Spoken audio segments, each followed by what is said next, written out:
Hello and welcome to Endurance Minded. It's the podcast that looks at the psychological and emotional components of endurance sports and how they impact performance. I'm your host, Taylor Thomas, founder and coach at TEC. And this episode, I want to dive into a question that I got based on an Instagram post that I did last week. So the question was, or is, how do you shift focus and still stay connected to endurance sports? So I'll expand on that a little bit and where that question comes from. So I, for the last year or so, have had a personal goal of building towards what's kind of loosely referred to as the 1,000-pound club. So it's the cumulative weight of your maximum deadlift, back squat, and bench press. So last week, I went for that goal. I accomplished it after 12 months or so of work and posted it on Instagram.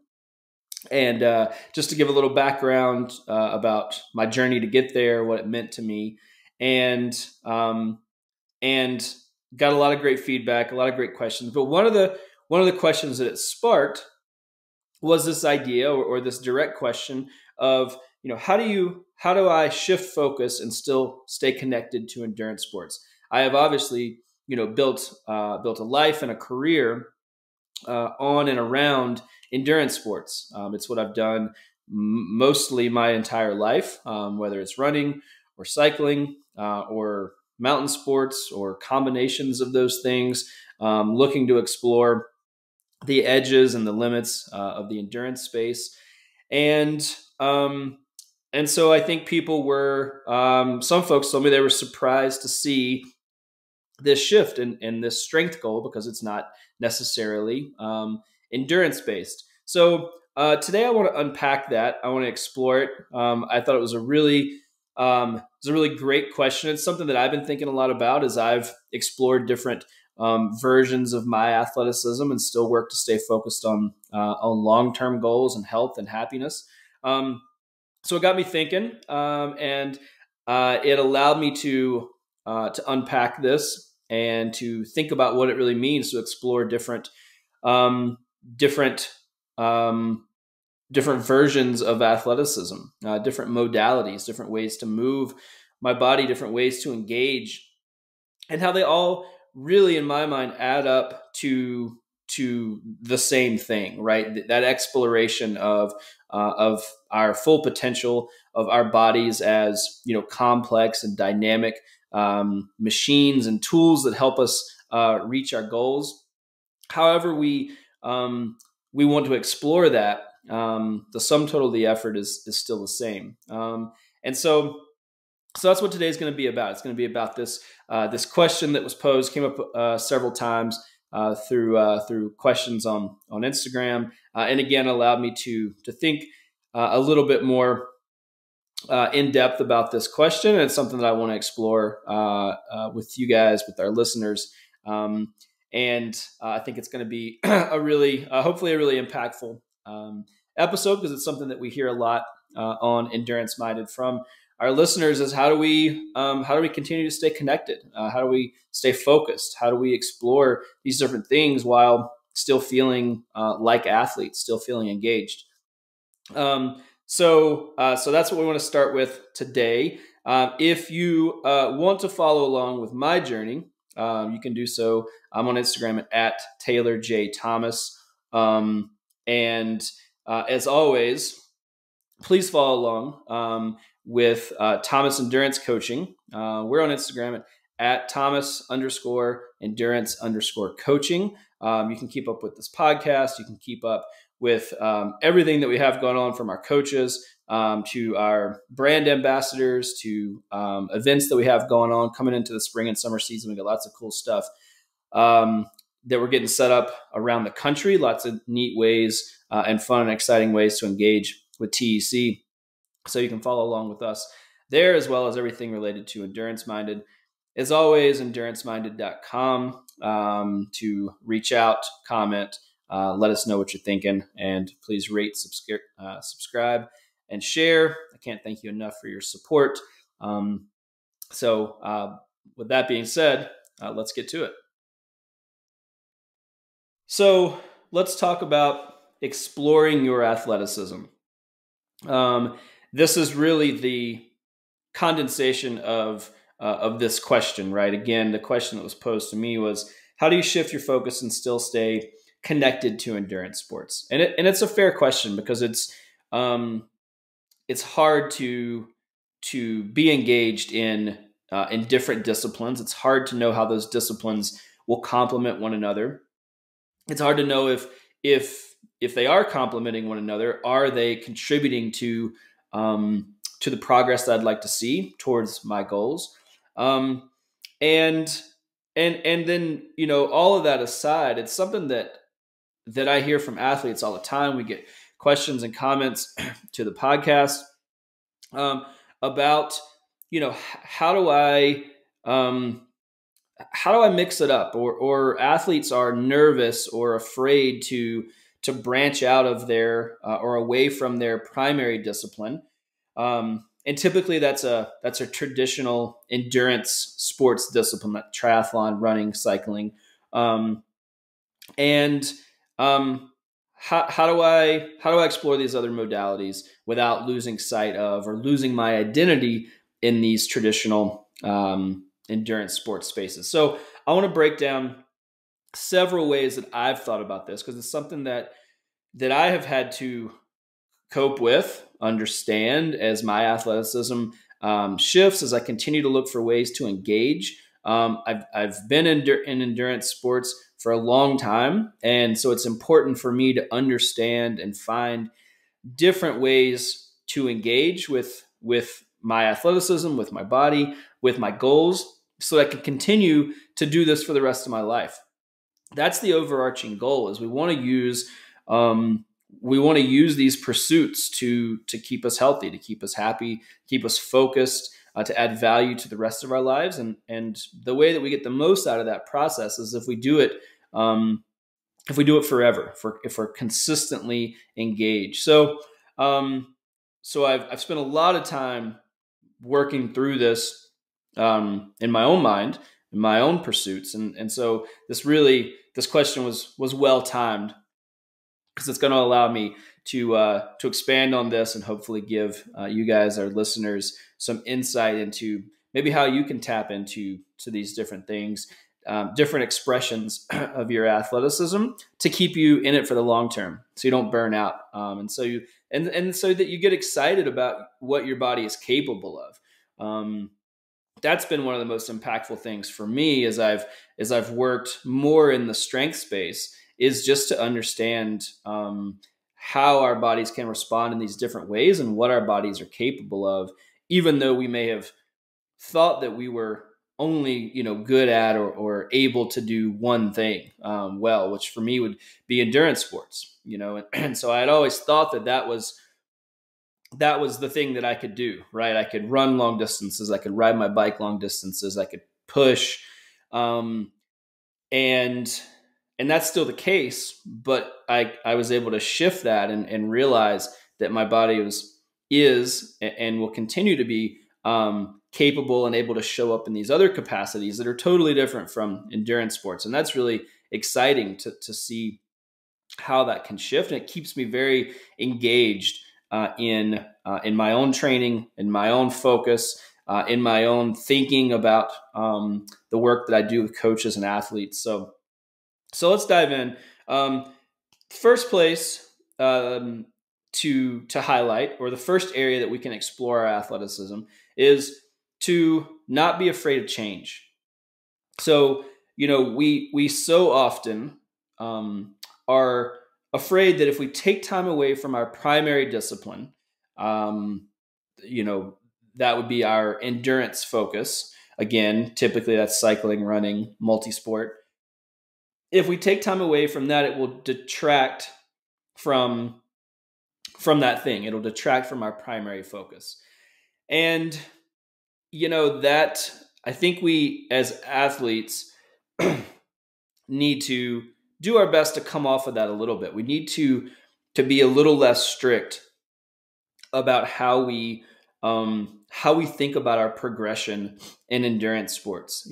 All of our effort doesn't have to, and then arguably nor should it, go entirely towards this one thing, right? We need other disciplines. We need other things to focus on, specifically through different times of the year, so that we can continue to be excited and engaged. So that's the mental piece. But then, from a physiological perspective, we need opportunities to adapt in other ways, to bolster our weaknesses through different modalities, so that we can come back to our primary discipline, to that focus in the endurance sports space, and be better at that. So I think, again, just maybe recognizing, and again, this is something that I've dealt with, that we carry a certain amount of anxiety oftentimes, and some fear and some trepidation about what's going to happen if we don't put all of our focus on this one thing, right? So if I'm a cyclist, if I don't spend the 10 hours a week I have to train on cycling, am I going to get worse? Am I going to not reach my full potential? And I just think that there's an opportunity to relieve some of that anxiety and stress, and know that engaging in other disciplines, specifically again at key times of the year, is really going to benefit you overall. Certainly the mental piece, allowing for some from a break from this very singular focus, but also allowing our bodies to develop different strengths, to be better in different areas, to build strength, to build aerobic capacity. If you're a cyclist and maybe you want to go for a run, in the off season, to build some strength, or to build some aerobic strength in different ways. So I think we could just start by maybe relieving some of that pressure, and knowing that shifting things around, engaging in different areas, and giving more time to other things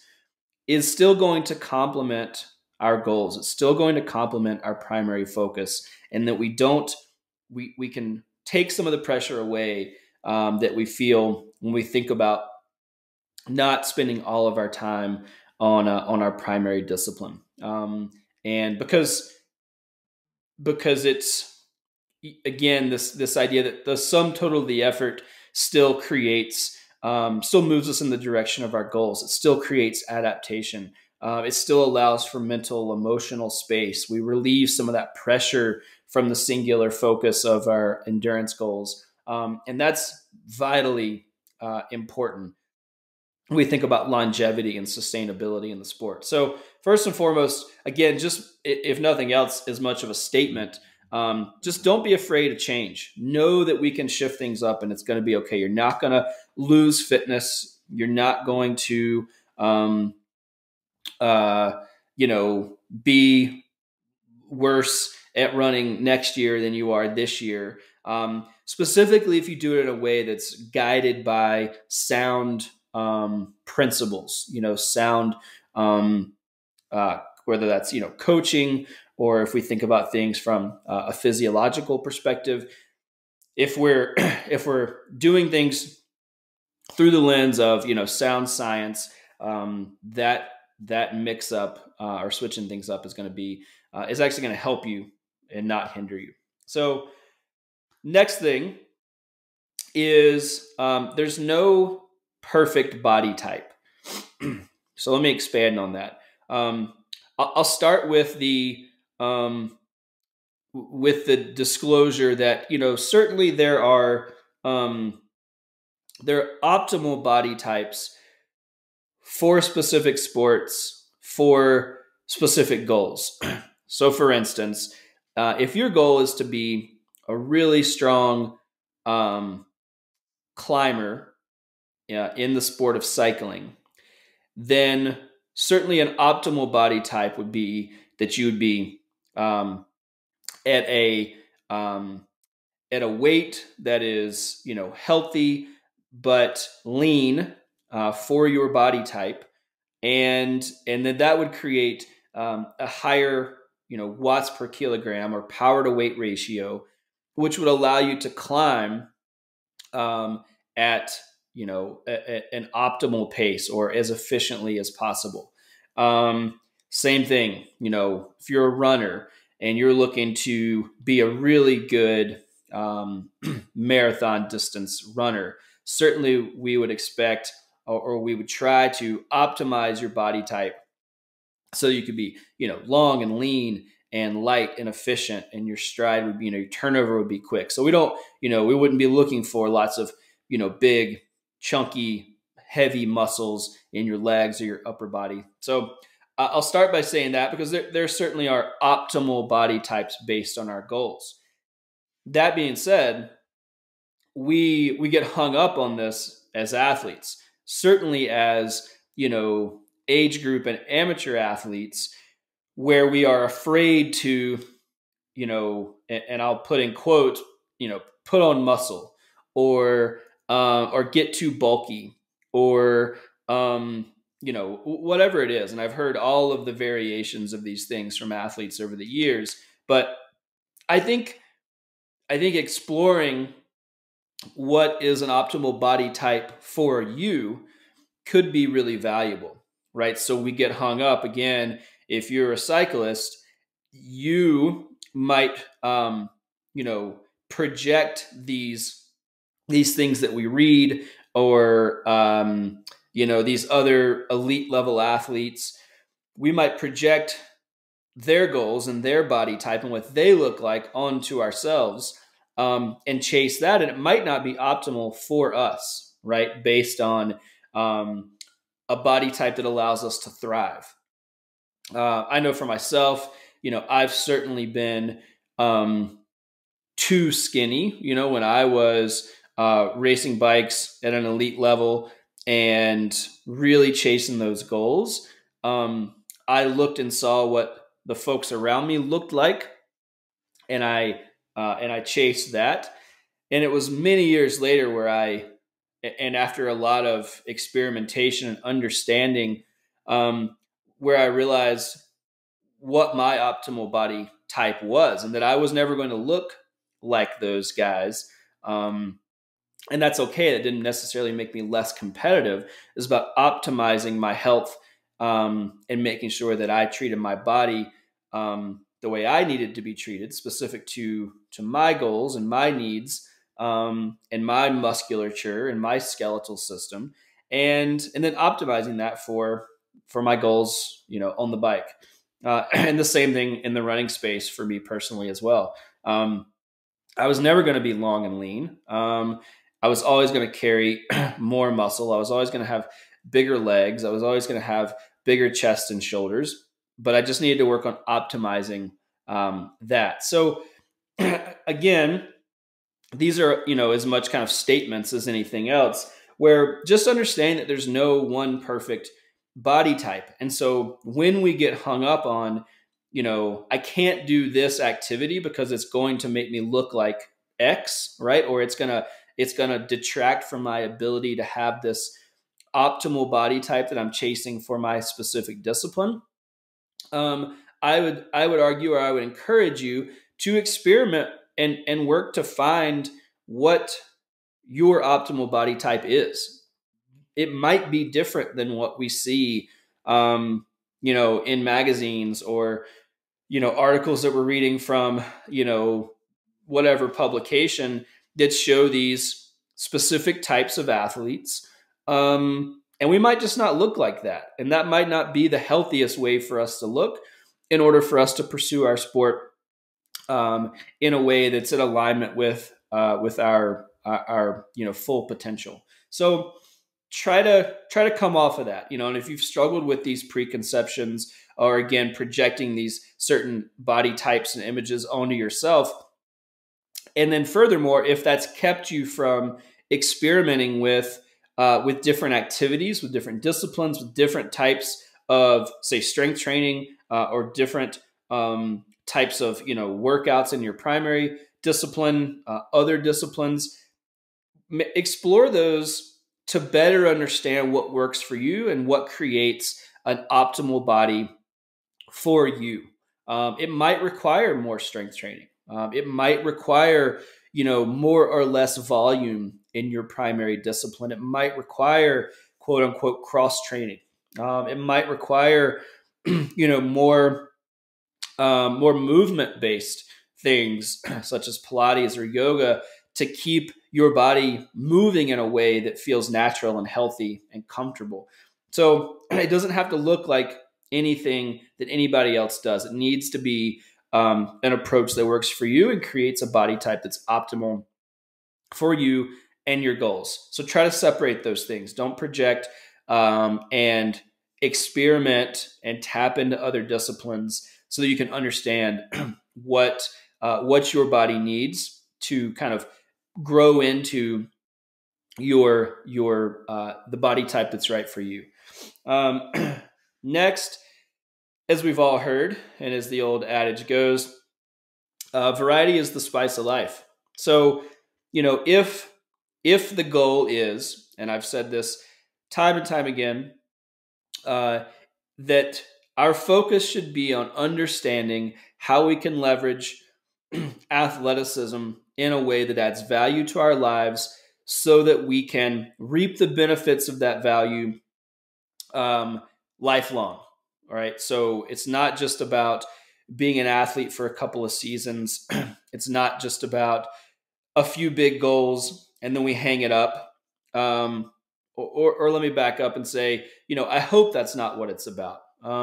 It's not that there's anything wrong with pursuing big goals and having a really strong focus on those things, but I believe in the intrinsic value of being an athlete, so that I want to see people continue that process, continually engaged in their athleticism for the rest of their lives. That's my mission, is to help build lifelong athletes. And so if that's the goal, if we can, agree on that or understand the value in in a lifelong pursuit of athleticism, because it yields, health and happiness and longevity and, obvious health benefits that come with exercise, then variety is really a must, right? If you have, 30 more years in your sport, and then you have to mix it up, right? It only stands to reason that doing the same thing day in and day out, year after year, is not going to be typically the recipe for longevity. You're going to get burnt out. Your engagement is going to wane, and so you need to mix it up.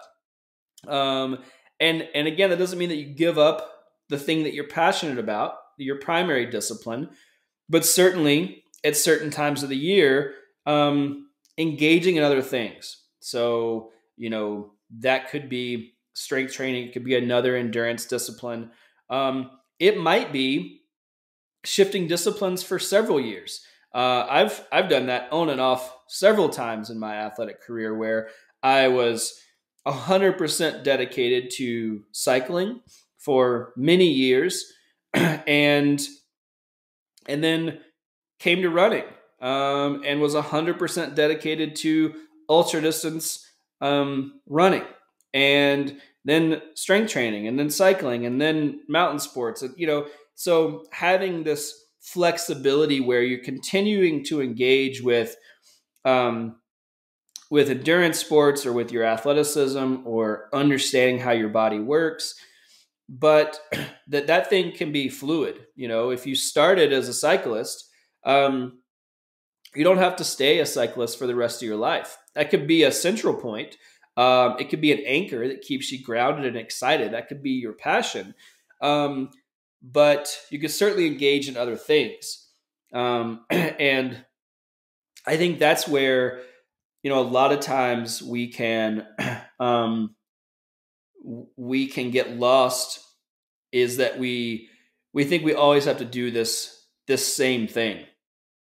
And I've seen it, unfortunately, happen with so many athletes that they they hang up their bike or their running shoes. I'm sure you guys have seen it as well. You've talked to people that you hear the old story of you know yeah, I used to run, right? Or yeah, I used to ride my bike. I used to race or do grand fondos or charity events, or I used to run marathons or half marathons or whatever.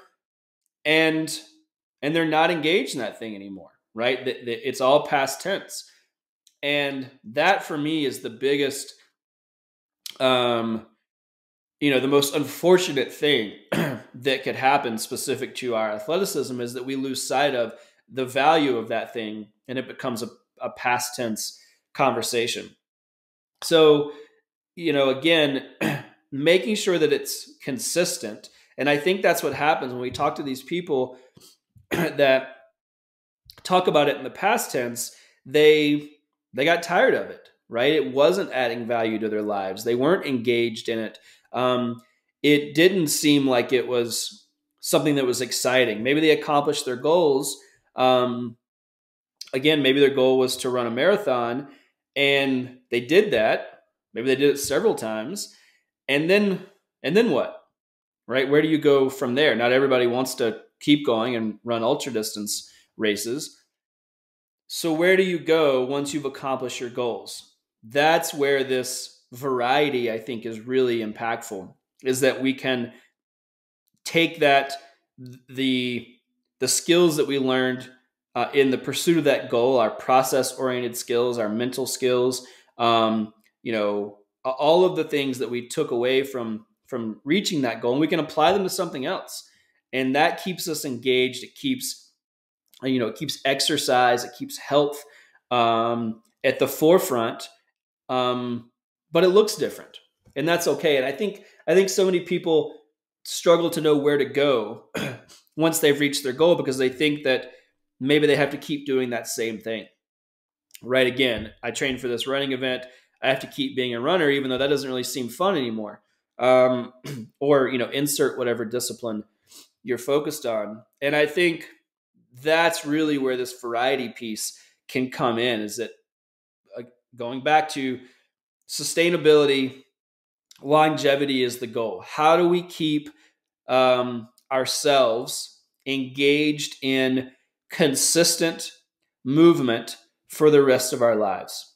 Um, I think when we look at it through that lens, it has to include variety. I know very few people that have continued to maintain the same level of passion for a singular discipline for their entire lives. They are out there for sure, but most of the athletes I talk to um, need that variety, right? We're not going to continue to stay excited at the same level about the same discipline for the rest of our lives. So let's work to engage in other areas.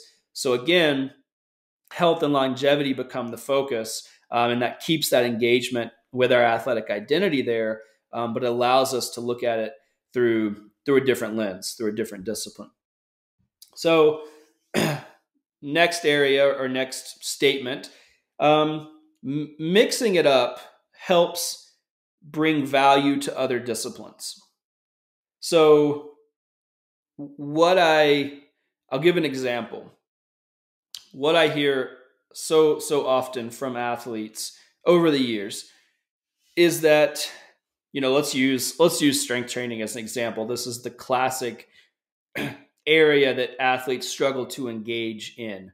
Right? We hear about it all the time, right? Endurance athletes should be doing more strength training, right? But we can't, as coaches, it's hard to get them to do it because we want to spend all of our time as endurance athletes doing endurance sports. And round we go, right? There's articles on it all the time. We know it's important, but it's hard to get it done. So I talk to athletes, right, and or I hear from athletes, and they say, I just don't, I'm just not excited about, or I don't like strength training, right? Um, and that's a fair point. But what I often see is we haven't given it we haven't given it a fair shake, right? We haven't given it enough time to understand if we like it. Don't knock it until you try it. Actually dive into it. Work to understand what's engaging, right? It doesn't have to be going to the gym and lifting heavy weights. It doesn't have to be classes. It doesn't have to be high intensity sessions. It needs to be whatever is engaging for you and whatever is going to complement your goals and your body type. But I think we get it in our heads as endurance athletes that we don't like these things, right? I don't like strength training. I don't like running if you're a cyclist. If you're a runner, I don't like cycling. I don't like swimming, whatever it is. And I think you need to give it a chance, and we need to give it some time. I see a lot of athletes, bail on these things after a few sessions, right? I strength train once a week for a couple weeks. Didn't do it for me. I'm going to go back to just doing my primary discipline 100% of the time. Let's sink our teeth into it, right? And really work to understand what's engaging, what works, what doesn't, what complements our goals, and what it allows you to see is it allows you to see the value in your primary discipline, right? So when we provide some variety, when we mix it up, we're going to see value in a couple different areas. We're going to see it in this thing that we're trying, right? We're going to see, I started strength training. I gave it a chance.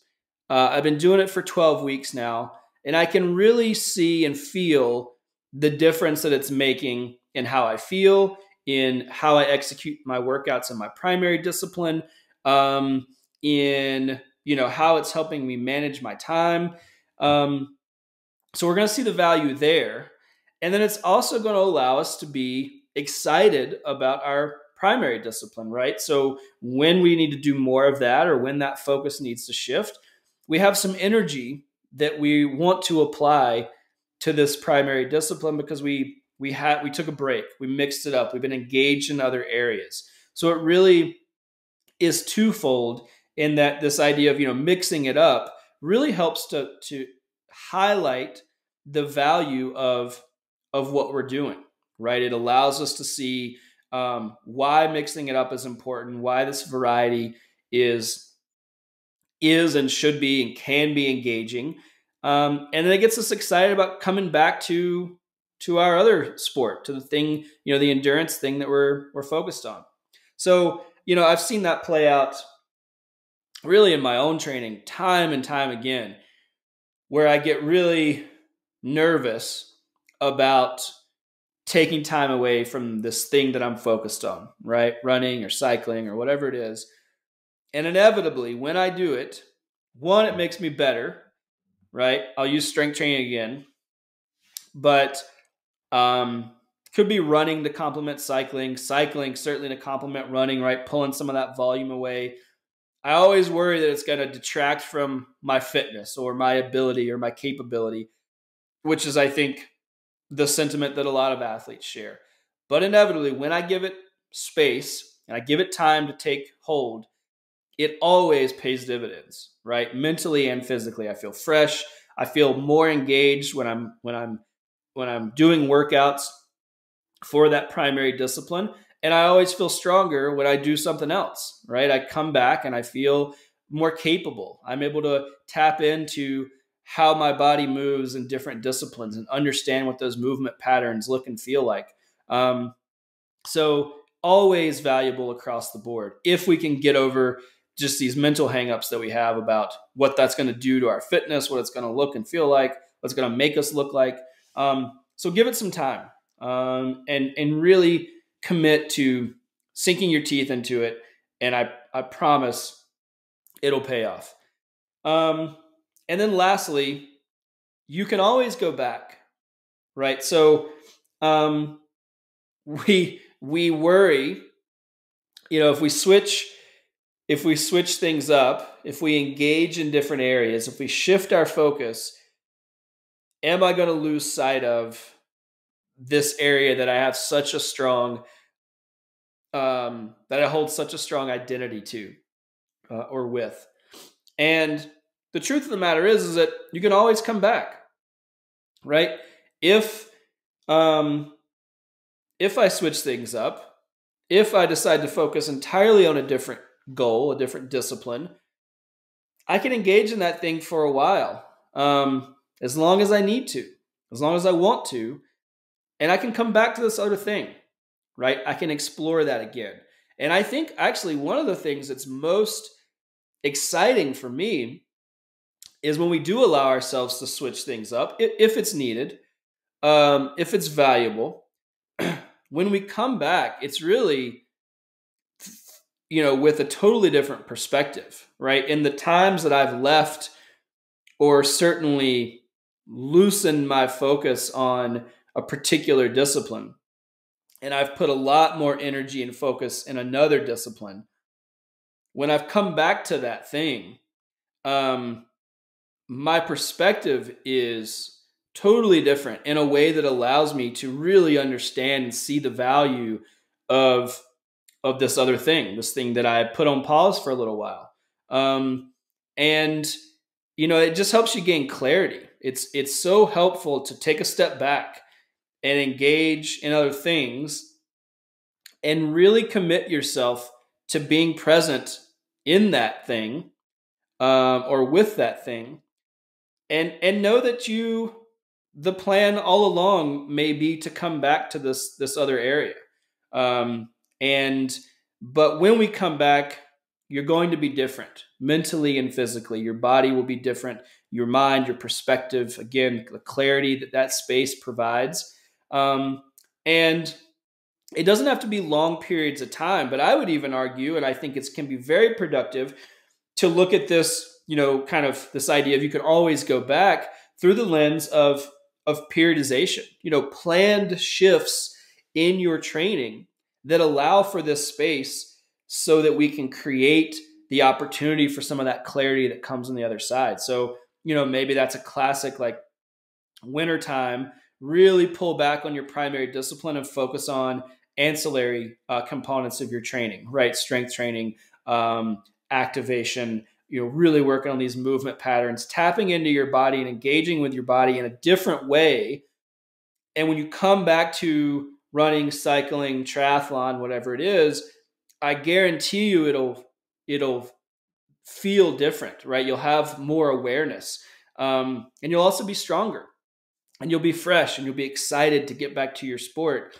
And that's a plan shift, right? That could just be part of the training plan, is that in, November, December, and January, for instance, we're going to shift, right? And we're going to engage in these other things so that we can understand the value of those areas, as well as increase the value, or the perceived value of this primary discipline. So I think there's a real opportunity there to know that you can always come back and leverage that knowledge to make you a better all-around athlete, to make you an athlete that is able to be engaged season after season, to be excited season after season.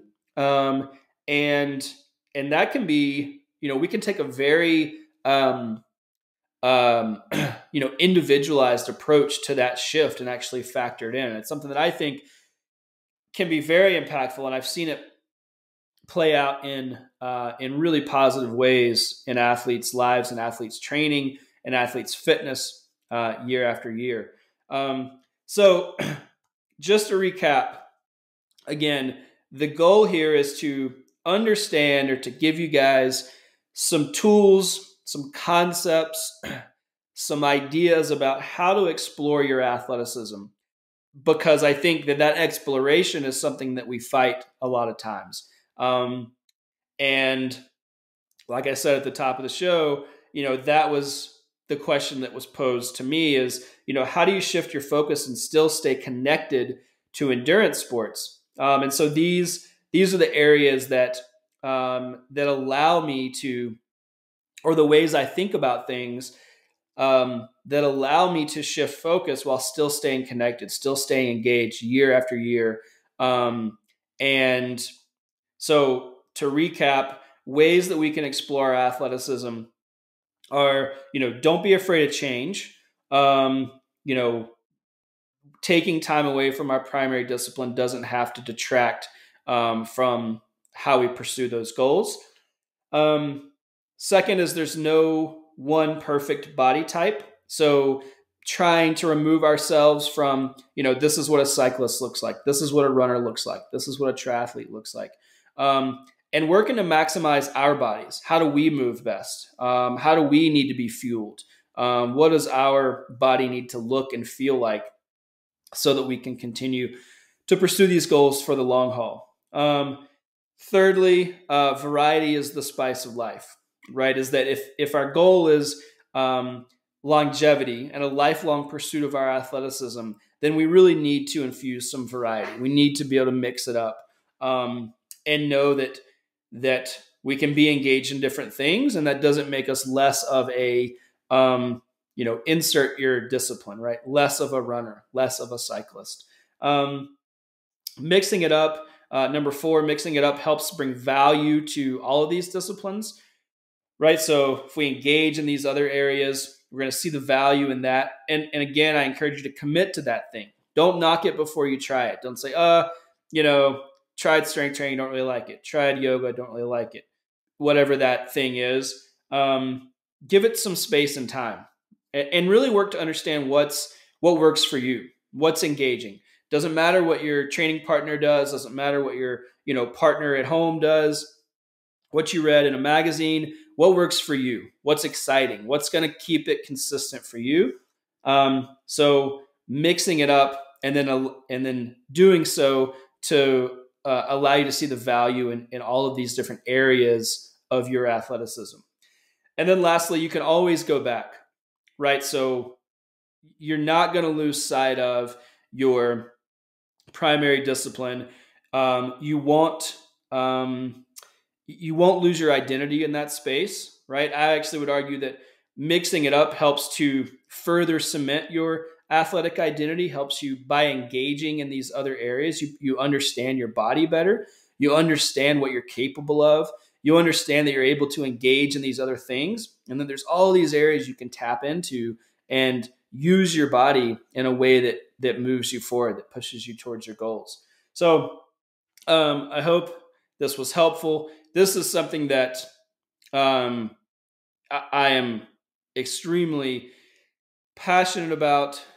And honestly, I think just starting to scratch the surface. This has been a journey for me personally, is to, from someone who comes from a very deep endurance sports background, understanding how to continually engage with endurance sports, how to continually engage with my athletic identity in a way that's going to keep me excited for the next, 30, 40 years. I mean, however long it is.